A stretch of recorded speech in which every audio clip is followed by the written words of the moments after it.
এই মক্কার নেতা খেতারা কে আছো? কে চাও মায়ের বুককে খালি করতে? কে চাও সন্তানগুলোরে ইয়াতিম বানাতে? কে চাও তোমার স্ত্রীকে বিধবা বানাতে? সামনে আসো, পারলে আমি ওমরে ঠেকাও।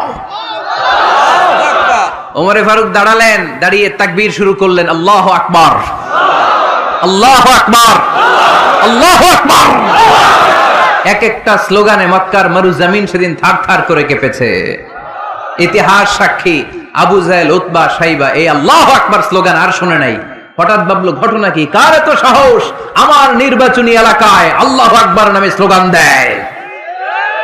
নেমে আসলো, ঘর থেকে বাইরে আইসা দেখে মিছিলের সামনে কে?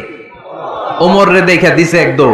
রাত্রি যত গভীর হয়, অন্ধকার তমানিসা ভেদ করে সুবহে সাদেক হয়। গর্ভবতী নারীর যেদিন পেটের ব্যথাটা বেশি বাড়তে থাকে, বোঝা যাচ্ছে নতুন মেহমান আগমনের সময় কাছে এসেছে। জোরে কোন ঠিক কিনা?